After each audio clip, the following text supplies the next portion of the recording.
Bismillahirrahmanirrahim. Assalamualaikum warahmatullahi wabarakatuh. Alhamdulillah. Alhamdulillahi rabbil alamin. Wabihi nasta'in ala umurid dunya waddin. Asyhadu an la ilaha illallah wahdahu la syarikalah. Wa asyhadu anna muhammadan abduhu wa rasuluh la nabiyya ba'dah. Allahumma fassalli wa sallim wa barik wa karrim wa majid wa azim ala sayyidina wa habibina wa syafi'ina wa karimina wa nuri qulubina Muhammad sallallahu alaihi wasallam. Al-Fatihi lim ughliq wal khatimi lima sabaq, nasiril haqqi bil haqq wal hadi ila siratil mustaqim wa ala alihi wa sahbihi haqqa qadrihi miqdarihil azim. Ya fattahu ya alim, ya fattahu ya alim, ya fattahu ya alim. Amma ba'd. Hadirin yang dimuliakan Allah Subhanahu wa taala, pada pertemuan kali ini kita akan mencoba membahas hadis tentang jangan berlebihan dalam mencintai dan membenci. Hadirin rahimakumullah, Rasulullah sallallahu alaihi wasallam bersabda dalam sebuah hadisnya, "Ahbib habibaka haunamma asa ayyakuna baghidaka yaumamma wa abghid baghidaka haunamma asa ayyakuna habibaka yaumamma." Rawahu Tirmizi. Yang artinya, cintailah kekasihmu secara sedang-sedang saja. Siapa tahu di suatu hari dia akan menjadi musuhmu. Dan bencilah orang yang engkau benci secara biasa-biasa saja. Siapa tahu di suatu hari dia akan menjadi kecintaanmu atau kekasihmu. Riwayat Tirmizi. Hadirin yang dimuliakan Allah Subhanahu wa taala, alhamdulillah pada pertemuan kali ini kita masih diberi kesehatan oleh Allah Subhanahu wa taala. Alhamdulillah tsumma alhamdulillah. Kita bersyukur kepada Allah Subhanahu wa taala yang telah memberi nikmat kepada kita, dari mulai nikmat sehat wal afiat, dari mulai nikmat menghirup udara segar di pagi hari, dari mulai nikmat apa lagi? Berjalan kaki, melihat, mendengar, dan lain sebagainya. Maka dari itu kita harus banyak bersyukur kepada Allah Subhanahu wa taala, karena dengan bersyukur kepada Allah Subhanahu wa taala, Allah Subhanahu wa taala akan menambahkan kenikmatan kita. Sebagaimana dalam Al-Qur'an, la in syakartum la azidannakum wa la in kafartum inna azabi lasyadid. Hadirin yang dimuliakan Allah Subhanahu wa taala, kita akan coba mengupas hadis yang tadi saya sebutkan, yaitu janganlah kita berlebihan dalam mencintai seseorang, karena tidak kita tahu atau tidak akan kita tahu ke depannya bagaimana. Nah, kemungkinan dalam hadis ini disebutkan bahwa janganlah mencintai seseorang dengan berlebihan. Dalam arti kita mencintai dengan biasa saja. Nah, kemungkinan besar di masa depan atau di hari-hari ke depannya dialah orang yang akan kita benci. Nah, jadi jangan berlebih-lebihan.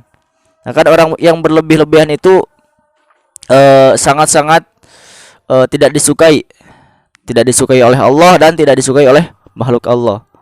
Nah, berlebihan dalam taat tapi meninggalkan hal-hal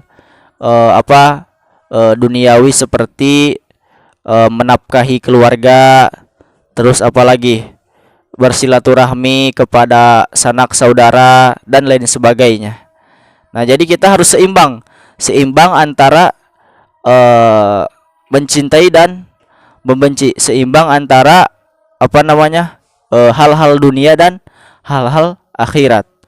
Nah, jadi kita intinya jangan terlalu fanatik pada satu perkara. Nah, jadi jangan fanatik pada satu satu perkara. Nah, kemungkinan kita tidak tahu perkara yang lain, mungkin menurut pandangan kita itu buruk. Nah, tetapi menurut pandangan Allah Subhanahu wa taala itu sangat-sangatlah baik. Nah, maka dari itu kita harus banyak berprasangka baik, baik kepada makhluk Allah, baik kepada Allah sendiri. Nah, jadi kita kedepankan prasangka baik. Karena orang yang berprasangka baik pasti akan datang kepadanya kebaikan-kebaikan. Nah, beda halnya dengan orang-orang yang selalu berprasangka buruk. Kehidupannya akan selalu rumet, kehidupannya akan selalu tidak nyaman karena dalam pikirannya itu selalu berprasangka buruk kepada orang lain. Orang lain misalnya berbicara ini padahal niatnya itu untuk mengingatkan saja, tidak untuk menjatuhkan atau tidak untuk membuli. Nah, ketika kita tangkap omongan tersebut dengan hati yang kotor, kita tangkap omongan tersebut dengan pikiran yang negatif, nah maka kita pun akan tidak nyaman dan kita akan tersinggung dan kemungkinan besar kita akan melawan.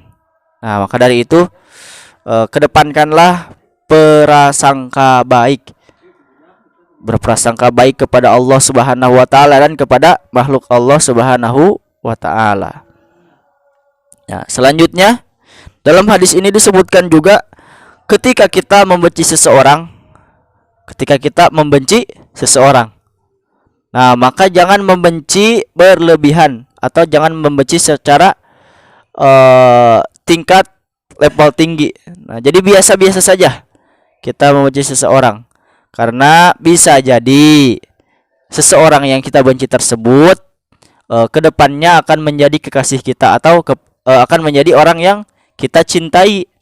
Nah, kalau kita membenci seseorang secara berlebihan, secara tingkat levelnya tinggi gitu, membencinya tersebut, nah ketika akan menjadi kekasih kita kan minimal dalam hati kita itu ada rasa malu, ada rasa tidak enak karena dulu dia adalah orang yang sangat kita benci, sampai-sampai kita selalu mengganggu kehidupannya, terus apalagi selalu membicarakan kesalahan-kesalahannya, selalu menjahili dia dan lain sebagainya. Nah, jangan sampai kita membenci secara berlebihan. Jadi membenci kita biasa-biasa saja. Kemungkinan besar orang yang kita benci tersebut akan menjadi orang yang kita cintai, bahkan orang yang sangat kita sayangi. Nah, oleh karena itu jadi membenci kita harus karena Allah Subhanahu wa taala. Kan barang siapa yang membenci karena Allah dan mencintai karena Allah, insya Allah Allah Subhanahu wa taala juga akan cinta kepada kita. Allah Subhanahu wa taala juga akan sayang kepada kita. Nah, siapa saja orang yang sudah Allah cintai, Allah sayangi, maka apa saja yang dipinta olehnya, dipinta oleh orang yang sudah Allah cintai, maka akan Allah berikan secara cepat. Nah, oleh karena itu mudah-mudahan kita semua mendapatkan rahmat dari Allah Subhanahu wa taala, kita semua mendapatkan taufik dan hidayah Allah Subhanahu wa taala. Nah, dari kesimpulan hadis di atas kita tutup dengan firman Allah Subhanahu wa taala yang berhubungan dengan membenci dan mencintai, yaitu surah An-Nisa ayat 19. A'udzubillahi minasyaitonirrajim. Bismillahirrahmanirrahim. Fa'asa an takrahu syai'aw wa yaj'alallahu fihi khairan katsira. Yang artinya, maka bersabarlah kalian karena mungkin kalian tidak menyukai sesuatu padahal Allah Subhanahu wa taala menjadikan padanya kebaikan yang banyak. Surah An-Nisa ayat 19. Nah, dalam surah ini disebutkan bahwa janganlah kita terlalu menyukai sesuatu dan membenci sesuatu, Karena kita tidak tahu hal itu baik atau buruk di mata Allah Subhanahu wa taala. Nah, kemungkinan kita ketika mendapat sesuatu ujian, mendapat sesuatu cobaan dari Allah Subhanahu wa taala, nah, kita jangan berprasangka buruk dulu. Nah, mungkin Allah Subhanahu wa taala sedang atau akan mengangkat derajat kita dan sedang mempertebal keimanan kita. Nah, oleh karena itu, jangan menangkap sesuatu perkara, sesuatu perkataan atau perbuatan dengan pikiran-pikiran yang negatif. Nah, kita kedepankan dulu berpikiran positif. Karena dengan berpikiran positif atau husnuzon kepada takdir Allah Subhanahu wa taala, husnuzon kepada makhluk Allah Subhanahu wa taala, maka kehidupan kita akan tenang, tentram dan damai. Amin ya Allah ya Rabbal alamin. Mungkin itu saja yang dapat saya paparkan atau jelaskan dalam hadis tersebut. Mudah-mudahan ada manfaatnya. Mudah-mudahan kita semua mendapatkan rahmat Allah Subhanahu wa taala dan dijadikan hamba-hamba Allah yang selalu bertakwa kepadanya. Amin amin ya Allah ya Rabbal alamin. Billahi taufiq wal hidayah. Wassalamualaikum warahmatullahi wabarakatuh.